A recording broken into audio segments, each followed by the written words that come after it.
Добрый день, друзья! Добро пожаловать на канал Mediametrics, программу «Деньги для бизнеса». С вами Олег Иванов, основатель компании CryptoBazar. И в нашей программе мы всегда обсуждаем различные вариации того, каким образом предпринимательство развивается, что делается с инвестициями и так далее, и так далее. И сегодня у нас впервые, по крайней мере у нас в передаче, мы будем вести разговор на английском языке, потому что нам очень повезло выхватить такую яркую звезду международного формата. Это небезызвестный, наверное, уже для многих из наших слушателей Ян Балина с его командой. Вот сегодня вся команда у нас в студии. Я сейчас перехожу на английский язык, поэтому все, кто, возможно, нас сейчас слушает, давайте тоже переключайтесь. После этого сделаем небольшой перевод через некоторое количество дней. So, Ian, guys, thanks very much for your time to join in here. How much time it took you to come here from your hotel? I think it was like 45 minutes 45. Or so. But it was a nice, relaxing 45 minutes. All right. Because most of the week has been very hectic. We've been all over Moscow, so having a chance to just kind of unwind in the backseat of a Benz is always nice. Right. Yeah. Ian, if you could probably present, the guys that are sitting here, your team, and who's doing what really. I mean, right. you're Sounds big good. team. So I'll start with Diego. Right. Diego's a business partner, managing partner of a new ICO advisory firm we're launching. All right. It's actually the first time we're announcing it here in Moscow. Cool. Right. It's called 100x Advisors. All right. So it's 100x Advisors, right? .com. And .com. Yeah. Also, okay. Right. All right. Cool. So Diego's a business partner, and so is Hugo. Both of them will be the managing partners of the firm. Right. And the whole premise of it is finding the next 100x ICO, and us together as a team really aiding them from beginning to end to hopefully getting 100x returns for investors. Right. Right. Okay. Then Drew is our music producer and creative director. Right. So all the creative stuff with music, TV, and entertainment.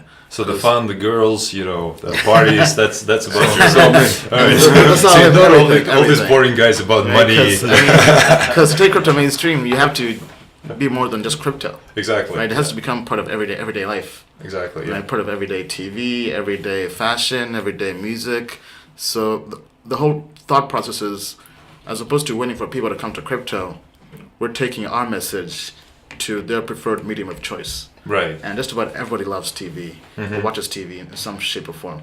Sure. Just about everybody likes to listen to music and fashion and clothes. Can I ask you one thing? I mean, one of the things, actually I didn't have this question before, but so you raised it at the moment.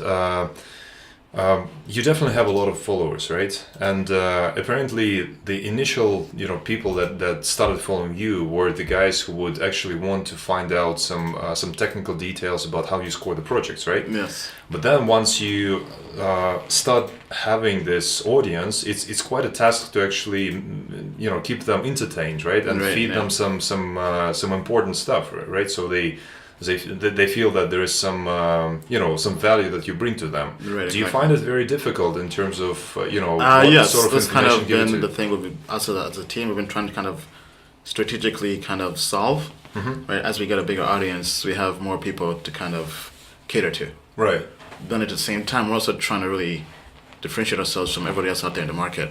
Right. And do something nobody else is doing, and really kind of keep on paving the way and the path for new ways of content. Right. So now the kind of thing we're trying to work on is really infuse crypto with everything, but still go back to doing the heavy crypto content. Of course, yeah. Right, so that's your strong part anyway. Right, so I kind of joke around that me personally, I have to graduate from being just a guy doing live streams in my basement. Right? Especially if crypto is going to go mainstream, we have to get past that. Exactly. And it has to go to more, being kind of like this, right? Like here in a studio, more professional, better equipment. Right. So that's kind of now most of my live streams, almost every single one in this year, has been in a different country.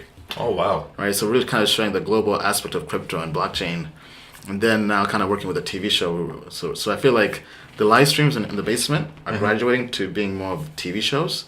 Right now, it's just kind of more of us experimenting and finding the right way to really produce that TV show and still offer as much value as possible. Exactly. While also making it fun. Sure. Right. Well, yeah, because you cannot take away entertainment out of life anyway. So I think now for the most part, the live streams, since I can't do them as much because of the crypto world tour we're on, that's mainly being done now mainly by the live events, kind of like the talk we had at your conference here with CryptoBazar.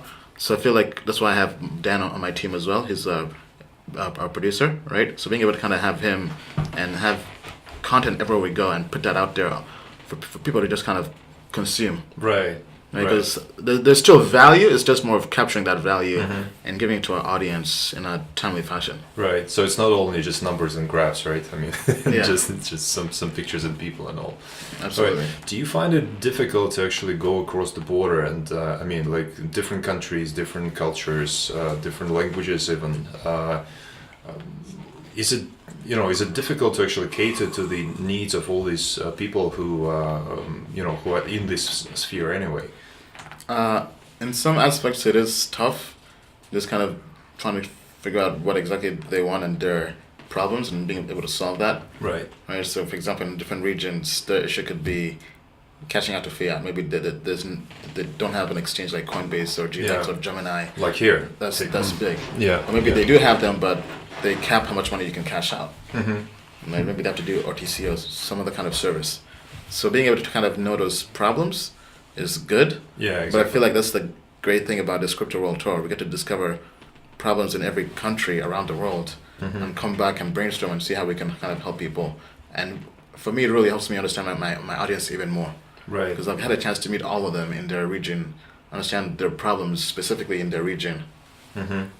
Right. So if we go to the core function of your team and yourself, right? What would you describe it? I mean, how would you describe it? Is it about scoring projects? Is it about the methodology that you use, or what is it? I would say everything. So specifically, I would say Tokenmetrics is kind of where my brand and my name has kind of become popular from. And the whole premise of Tokenmetrics is using data and analytics to figure out which ICOs are undervalued and make for great investments. Right. So the whole premise is that prior to Tokenmetrics, 4 out of 5 ICOs didn't really do much in terms of ROI. Right? Maybe they gave you, most of them lost you money, right? Or worst case, they gave you a 1x, 2x. Yeah. With Tokenmetrics, we can flip that and have 4 out of 5 ICOs be a 5x or more. Yeah. Right? Just by using data and analytics of all the ICOs out there, and finding patterns in the data. What made for a great investment? Okay. What's that pattern? Can you share some of the insights so in here? the 3 main Because insights that's probably, from Tokenmetrics. Yeah. First thing, looking at the data and sample size. But data meaning Data points. So for Tokenmetrics, we go out there, gather as many ICOs as possible. Right. Gather as many data points as possible, both quantitative and qualitative. Right. So quantitative data points such as how much money they raised, with their hard cap, how many tokens they minted, total token supply, what percent the team kept, what percent was sold to investors, what was the token price. Then also taking into qualitative data points like the team, going through every single team member's background, where they worked for, and seeing what in particular made them great, and why did that ICO do well. Then same thing with all the advisors. Right. Then same thing with the size of the community.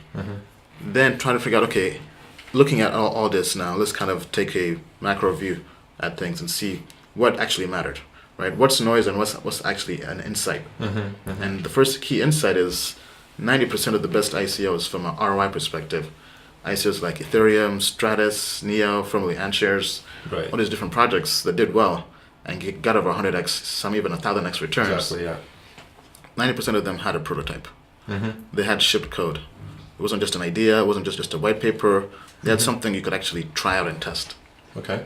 Right? So as a brand new investor, or even just an average retail investor, if nowadays there are about 40 or more ICOs coming out every day, that's 40 white papers every single day. Jesus. Who has time to read that? even if somebody like us, who's full-time in It's crypto, impossible, of course. it's impossible. Yeah. So how do you filter through all those ICOs, but still be very efficient and find those good ICOs and not missing those wobbies, those under-the-radar ICOs? Exactly. So using Tokenmetrics, you can do that very quickly, right? So you basically just create a short checklist. Right. First thing I look at, if I have 40 white papers on my desk, which one has a prototype?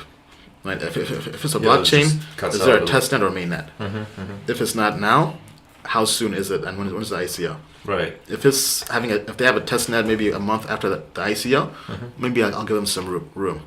But if the test net is launching or mainnet is launching next year, Oh my God, and they're raising funds right now, that to me is very very experimental. It's Right. basically a research project. It's saying, hey, fund our research for us. Right. And we're not in the business of investing in research projects, right? So because historically those have not had great returns. Yeah. Yeah. So just filtering through those ICOs that have a prototype.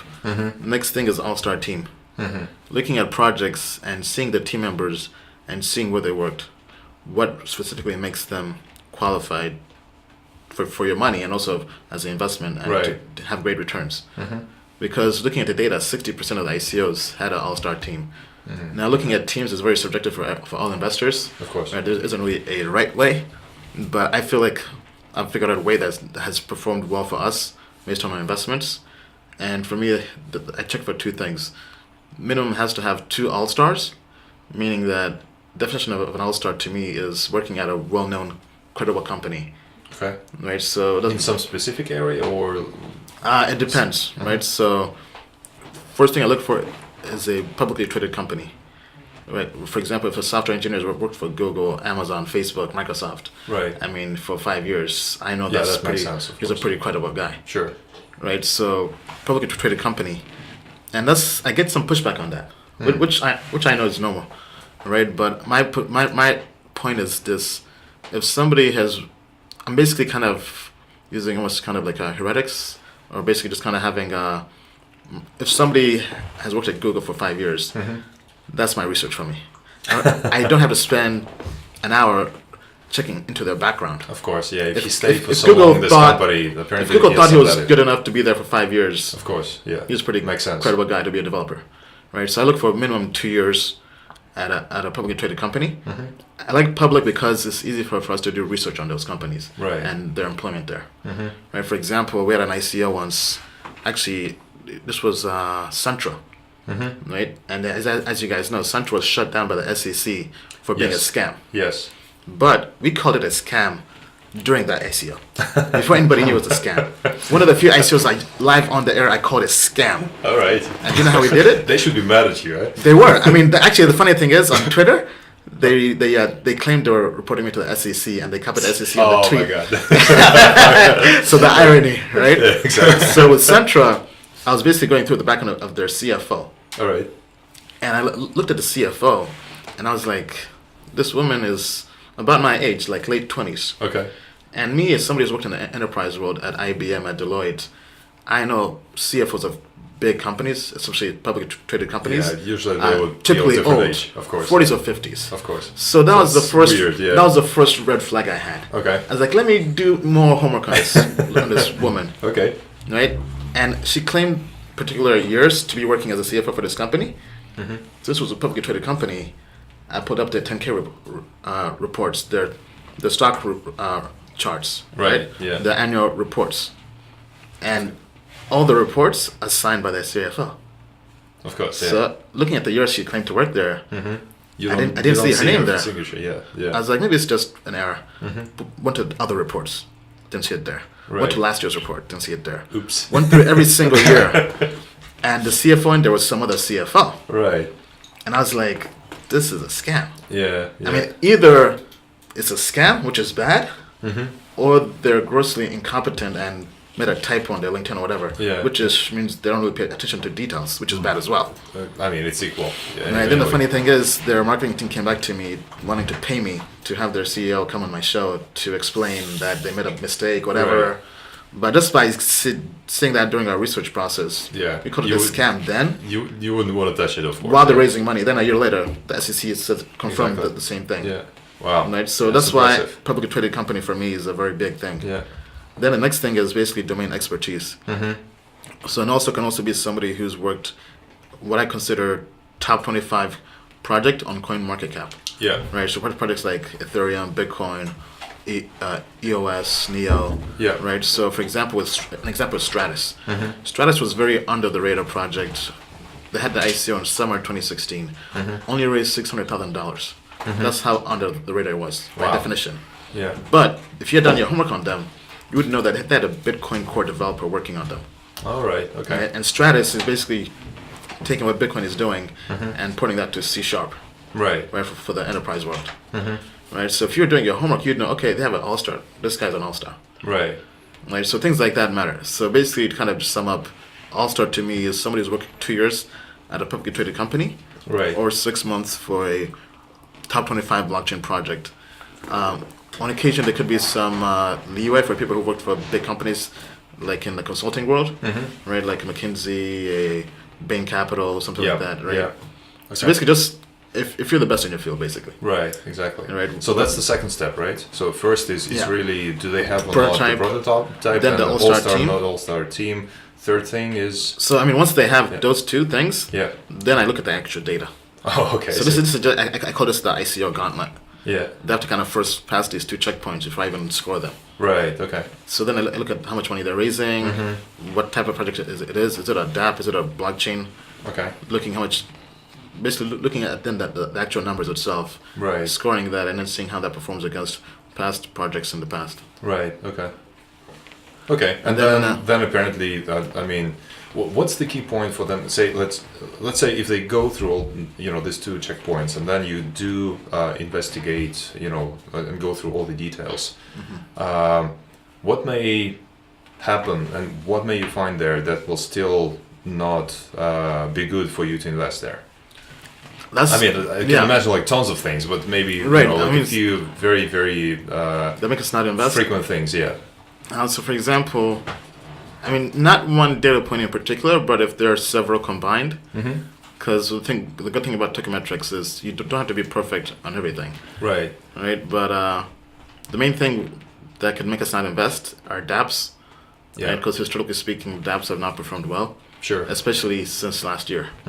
Because now people, even the average investor now knows that infrastructure projects is where the value is. Exactly, yeah. That's why you see blockchains really doing the best returns, even in a bear market. Yeah. So for us, any dApp that is trying to raise over 13 million is 13, a pass. 13. 13 Okay. Yeah. is a pass. I mean, because it's just a I mean, huge amount of Ethereum, money anyway, yeah. Yeah. number 2 biggest project, only raised $18 million. Exactly. That's what I will say on the conferences. I mean, it's like... So why should a dApp raise 60 million? Yeah, I mean, that would just slap doesn't them make sense. out of the room. Right. Right. And then if this happens to be a dApp that does, for some reason, is raising less than 13 million, Right. all the other data points have to be perfect. Okay. Which is rare. Right? I mean, perfect. Yeah. If it's not perfect, there's one small bad sign, You'd pass, we'll pass on it. All right. I see. Yeah. Interesting. But this, I mean, from what you told us at the moment, number one, it looks like there's really a big flood of projects coming in, right? So it is quite a task to actually go through all of them to make sure that you don't miss that, really, exclusive project that could bring you all the fantastic returns.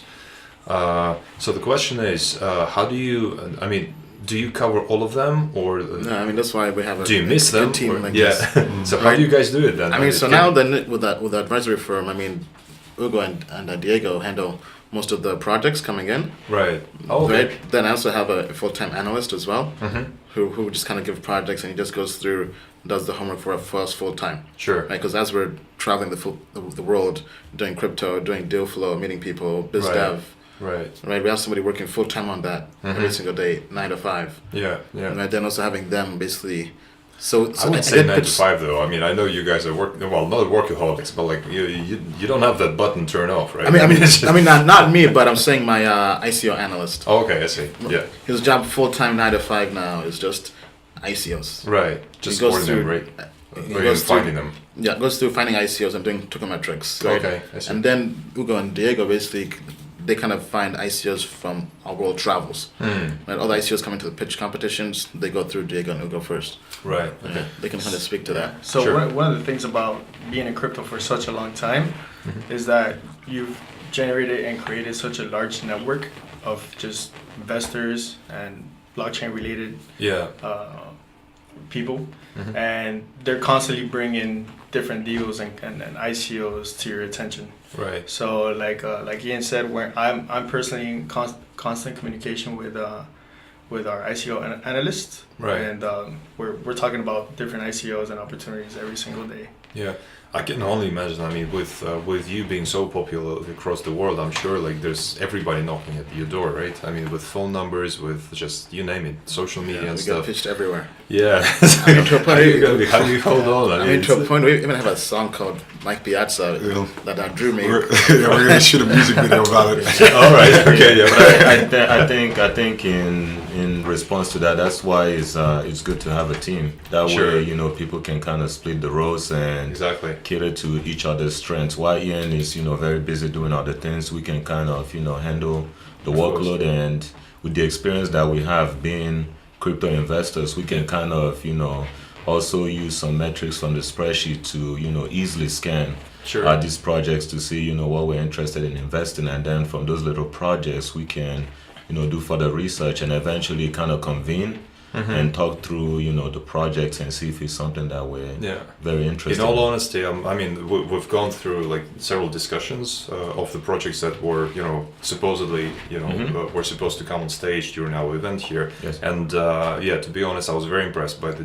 by the level of detail that you guys are actually digging. It's very, very, very impressive. So good school, Yeah, so that's another thing. Like throughout the conference, the Moscow conference in Balina Crypto World Tour, I gave my contact out to like maybe 30 people, and out of 30, 20 were ICO pitches. Right. And I did filter out a lot of them. Sure. And I think maybe out of 30, there was like 2 of them that really caught my attention that we're currently working with right now to just like do more intensive research. But that's good numbers though, no? Yeah, so about like 20 different ICOs per conference, right? So I'm not gonna go into the conference talk because I'm gonna let Ian introduce that aspect. Of course. Prior to doing so. But yeah, that's one of the reasons why we're traveling so much, because we get to kind of elaborate and have a further Do you guys see understanding. any like maybe specific hubs that on the global scale, right? That say the best projects are coming from traditionally I don't know China, South Korea, Silicon Valley, or there's some other locations that are actually popping up now, say Portugal or Israel or something like this, or you don't really see it across the board? It's more or less homogeneous, or I think it's kind of tough to say that right now. There are lots of spaces that are getting good projects coming out, okay, but there isn't really one that jumps out. I mean, I would say maybe Seoul, Korea. yeah, Lots of infrastructure projects are coming out, like Icon. yeah. Then I think Ergo now, yeah, The Ergo now, so Yeah. that's 2. Then even Phantom is Yeah. based there, but Phantom is too early to really crown them anything. Okay. Especially when it's a research project. Right? Midnight is launching next year. right, But Ergo and Icon, for one. yeah, Yeah, I mean, my thoughts are there's been historically good projects from China because they have big investors and somehow they've done well in terms of marketing. I mean, you can look at what Wan Chen did in terms of marketing. it's pretty phenomenal, yeah. It's pretty phenomenal. So, but I do see South Korea, being a country that has 40% of crypto volume wow, and now having a lot of projects coming out there. I can see South Korea being, the next big wave, because it just depends on what the government's stance is right, on ICOs. I think once that gets, removed, right, I can see some pretty good projects going out of there. I would say another country that I think could be, very strong is India.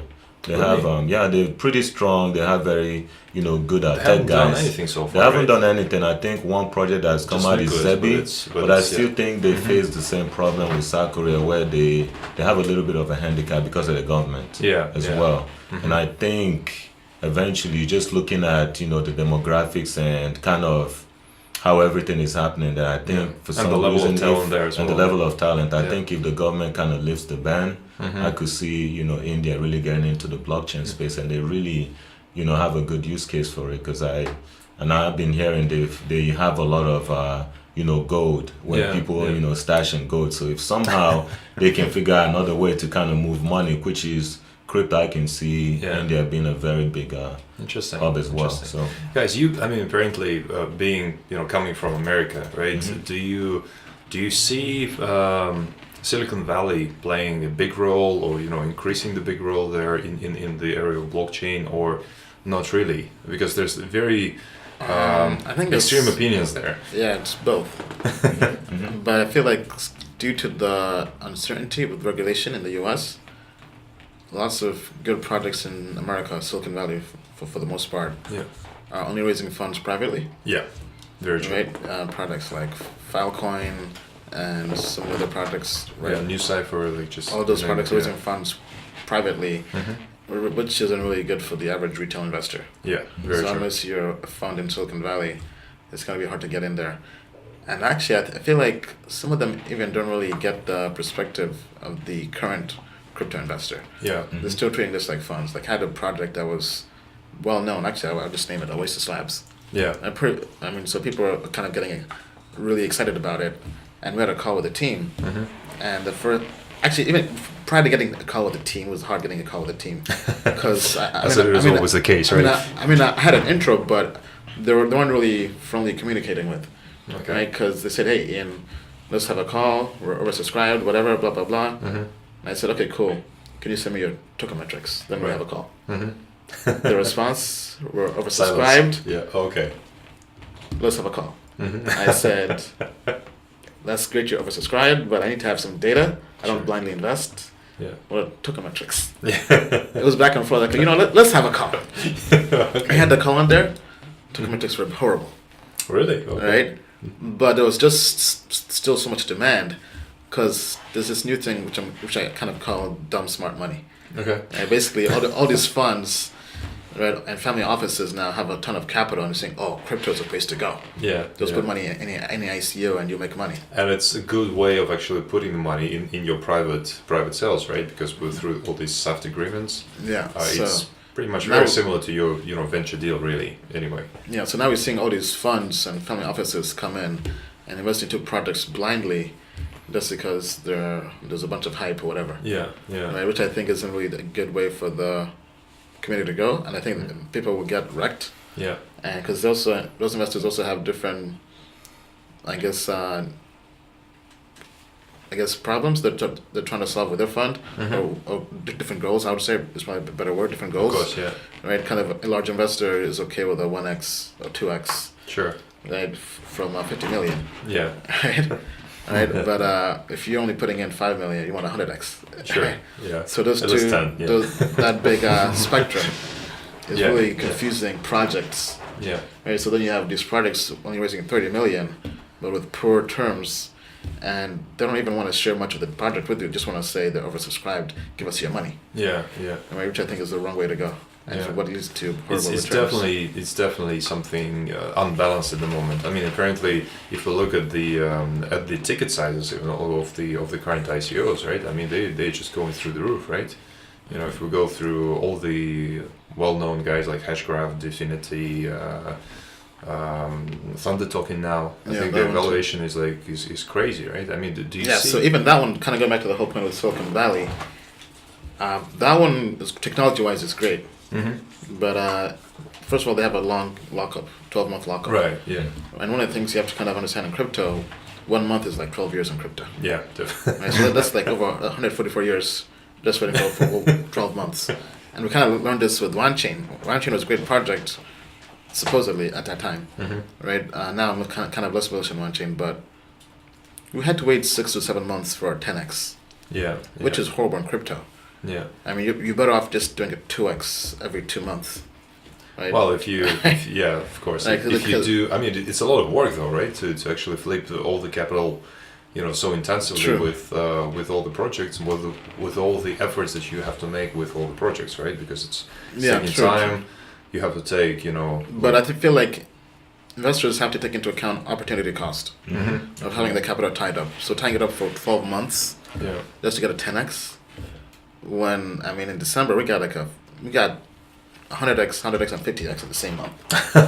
Right. So That was a good month, by the way, and good bets on the projects. right, I mean, because you could miss a bull market yeah, in that time. yeah, You could miss the only bull market of that year, very true, which very true. Yeah. changes everything. Yeah. But then with Thunder Token, also that large bonuses mainly to funds. If you got in, I think via the seed round, you got in at like, I think it was 2 cents, something like that. Yeah, 204. Like 2 cents. That's what I heard. Yeah. Then now the going rate is 12 cents. Yeah. 10 to 12. 10 to 12. 12, Yeah, 12, exactly. that's like a 5x automatically. Still private sale. Yeah. Yeah. So by the time the general public gets it on exchanges, right? It's going to be ridiculous. Exactly. There's so many discounters going to funds that it's basically only the rich getting richer. Yeah. Do you think it's I mean, is this a trend? I mean, do you expect that most of the strong projects would actually follow the same practice? Because it's only... I'm seeing it happen in Silicon Valley, Right. and also in China, in Asia. Okay. Lots of, because of the, I guess, regulation in the U.S. and China, lots of projects are only raising funds from institutional investors. Right. But Right. the issue with that is now the funds are flipping those allocations, not even concerned much with the project, but just to flip it and get a guaranteed 3x. Right. Because for the fund, that's a great return. Exactly. Because that's kind of happening now with RSK. You're seeing lots of, because RSK, you can't really pull that. Yeah. Yeah. So the way they're kind of getting around it is... Yeah, they started with a price of 14,000 tokens per Bitcoin. Now it's going within like 7,000 to 8,000. So that's your Yes, yeah. that's So you your have, double the amount of so money. funds are the ones that just kind of flipping it to other people. Yeah. So yeah, we call it here like the secondary market because it's I mean massively we started actually seeing this with Telegram apparently, Yeah, totally. which was another huge case apparently. But yeah, so you do believe that this is going to be happening more and more, right? So With you the know, large projects raising a ton Okay. of money, right? Those raising over 200 million, right? The RSKs, the Telegrams, the Hashgraph, the Definities, right? Large funds just put in yeah. 50 million, you get a Yeah. 3x, that's 150. Do you think like just sitting on the side of let's say of the projects themselves, right, the founding teams, would you think that this is probably a better strategy for them? Because if you say, okay, you have this big investors, they're not really cautious about all the fluctuations on the market. So I lock them up for a year, 2 years, so I have like a big bag of money, really. So I can sit there for ages, right? I mean, for like 3-5 years, I have enough resources to actually, experiment with whatever I have. So all the small ICOs that are, raising 10, 30 mil or something, they would just, they would be exhausted by the time, something happens in the market. So I would still survive. So if you're raising that much money, you'll be in business for a while. yeah. Right, so the founders and the teams will obviously, that's better incentive for them. Right. But I'm not sure if this is necessarily the best for the community aspect of things, right? Because the whole point of being decentralized is giving everybody a chance to be part of the community. Sure. But if all the tokens are only owned by the whales, right? That's when you kind of have communities getting mad, and the sentiment, which I think matters a lot in crypto. That's a good point. I never thought of it. Yeah. The sentiment that matters. Yeah, and to add to that, from an adoption perspective, the whole point of building blockchain is to get users. So how do you get users if they can't get a everything is piece? locked If within the everything funds, is locked yeah. within a fund, then you either have Very to good spend point. lots of money marketing Yeah. and things like that. But the whole point on how it all started was to give everyone a little bit and get them engaged so they can use. Yeah. So that's the end of infrastructure. decentralization, pretty Exactly, much, right? exactly. Okay. So Very yeah. interesting. I also feel like the market is constantly transitioning, right? So back in December, we were going through a bull run.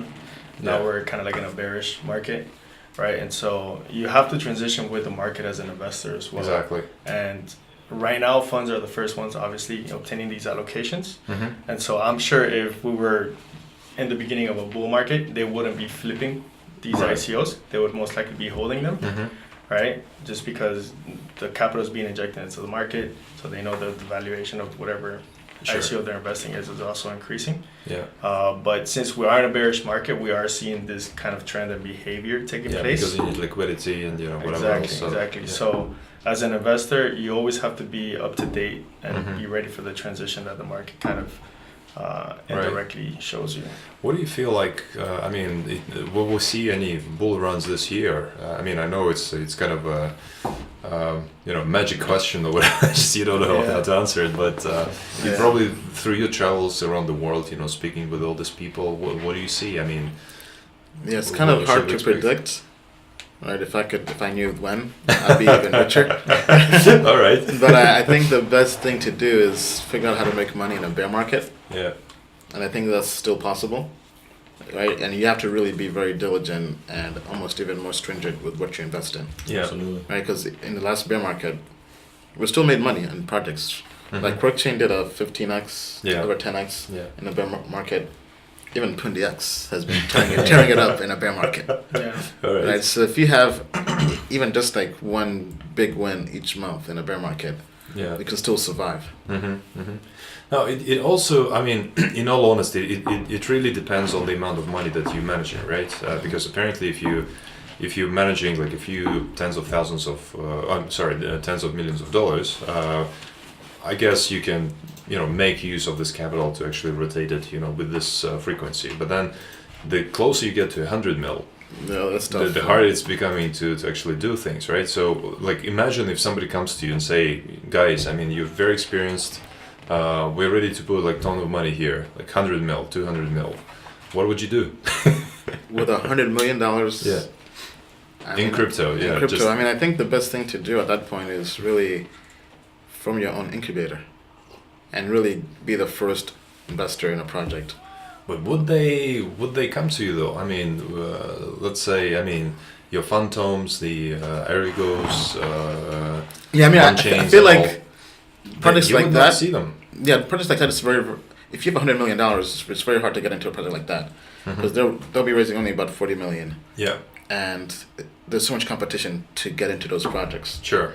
So I feel like the best thing to do is I think something we're kind of going more towards with our firm, is being the first investor in every project you invest in, where you Okay. can get the largest allocation, which could probably, in a project raising 40 million, might be about 5 million. Okay, So that with 5 million, you could probably do 20 ICOs. sure. So just kind of diversifying over 20 ICOs, but being the first investor and getting as much as possible, Right. right? And I feel to do that, you have to discover the ICO first, which is hard to do. Yeah. But it's kind of the thing we're doing with our Crypto World Tour, because it's basically a way for us to just get global deal flow Yeah. and really being plugged into every region in the world and having a pulse and having contacts there. Right. Keep us it's kind of our own decentralized network, right? For deal flow. Of friends. Yeah. Right, like for example, here in Russia, right? I'm pretty sure if you guys have any good projects here, you should share that with us. Of course. Yeah. So Big imagine pleasure. a Yeah. CryptoBazar type community in every country we're going to. Yeah. Right, I think the best case study is Sparkster, right? So we're basically creating a platform that will entice those projects wanting to be discovered Right. to come to. Right, Sparkster flew all the way from London to come pitch our event in Amsterdam, Oh wow. right? And they pitched, and it was a good project. They got lots of attention and press. We did a homework in them. We were probably the first. We're one of the first 5 investors in them. Right. They got a very nice big allocation, right? And now it's a very hyped project. Over 60K people in their Telegram group. Yeah. Yeah. So imagine. No, you it get- is flying. I mean. right? that's And what- we got a very nice allocation. So we aren't fighting for an allocation in the private But sale with other funds. You do not need an acceleration, team or like an accelerator for that, right?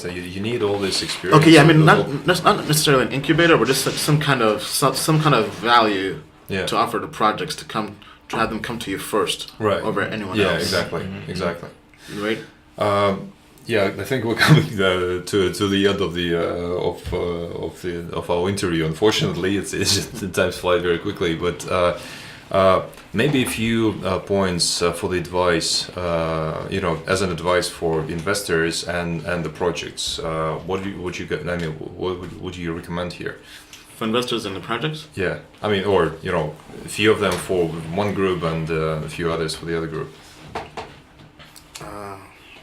I mean, I guess I can start. All right. For projects, pretty much just kind of have a almost ready product upon launching your ICO. One of the things that we're starting to see is there's a lot of ICOs that are pretty much like white paper ICOs, Yeah. right? And so if you just have a working product, a testnet, and a mainnet release within the next like 1 quarter or 2 Qs, Yeah. then obviously you're gonna have a lot more interest from an investor's point of view. Yeah. So just be well prepared with a working product Right. upon launching. I think it's one of the most important things. Okay. Yes. I mean, I think from a marketing perspective, don't just use buzzwords. Yeah. Along this world tour, we've seen a lot of people. Obviously, infrastructure is a big hot word. Chain is a big hot word. Protocol. Protocol. Yeah. Sometimes they'll throw mining next to something, and a lot of times Just drop potential names. investors Yeah. are Okay. confused. Right. And we can kind of see through that as investors get smarter. So be sure to be honest with your marketing and find the right words, because we know when you're just throwing us things that you think we want to hear. As an investor, you know. Good point. Yeah. And for investors, the market has transitioned from what it was in 2017, early April, the December run, to what it is now. I think investors have to be smarter. They have to do more research, invest in projects that actually have something tangible, have a decent cap where you can still, be able to make money. And I also think investors need to be, learn as much as they can in this bear market, because those skill sets are going to transition into a bull market and you'll be stronger and better prepared to take advantage. So I just think people need to be patient and believe that in a bear market, that's when you actually learn the most. And I think they need to have that mindset and not just think it's all bad. Everything happens for a reason, and I think it's the timeline that you got in. You need to be patient with it and still see the overall picture that blockchain industry is here to stay and it's going to be the future. So when you have that vision, then you know that whatever is happening today, it doesn't matter, determine what's going to happen the next 2 to 3 years. So people need to understand that. Very true. And probably the last thing, how do you see, again, without politics, putting aside, how do you see the role of Russia, the Russian projects, Russian developers, teams, communities in this whole global infrastructure? Any chances for the projects to actually do something significant here? I believe so. I mean, there's too much talent here. I feel the only issue is just getting global awareness. Yeah. And that's kind of why we're here in Russia. We're also here to form business partnerships. And we feel like because I think our team really is well crafted to help take projects global on a mainstream level. Definitely, we have a very global team, lots of backgrounds, lots of connections everywhere. And we're here in Russia specifically to find the next 100x project. Right? That's what we call it, 100xadvisors.com. Yeah. Right? Go there, check us out. And we feel like our team, from both the business part to investing to even the creative side of things, right? With Dan, with Drew, being able to really partner with a project and figure out, okay, sure, it's a Russian project, but we can help you become the world project. Sure. Because we feel like ICON had this moment by putting Korea on the map for blockchain and crypto. Yeah, just very significantly, by the way. Yeah. And we feel like there's going to be one here in Russia. Oh, wow. Thank you. We want to be one of the first investors in that one. All right, we'll definitely try to take care of that. I agree. I think Russia has a lot of potential with global awareness and partnering with the right strategic partners. Thanks. I think there's definitely potential for the next 100x. All right, cool. Well, there's definitely going to be a lot of work for us guys to see and to do, and hope you'll enjoy the games. Right? I mean, for the rest of the championship. Last night was a very surprising game, I guess. Yes, gave us hope. Yeah, yeah. In a few minutes, there's another one starting. So. Thanks for coming over, guys. It's been a big pleasure. Thank you very much. Spasiba. Hey. And let's just for the at the very end, can you probably say the domains? Domains, okay. Yeah, the domains that people could visit and actually find. They can learn more about me at ianbalina.com. ianbalina.com. ianbalina.com. All right. Then our firm, 100x Advisors. That's 100x. advisors.com. Yeah. Okay, cool. So, guys, please pay attention to these links. Definitely visit them. Definitely pay attention, to what the guys can offer to you. Because if it's not Ian, Balina, and the team, I don't know who could actually do a similar type of effect on your project. Thanks again, guys, and see you definitely around the world. Thank you. All right. Thank you very much. Thank you so much. Have a good day, guys. Bye bye. Bye bye.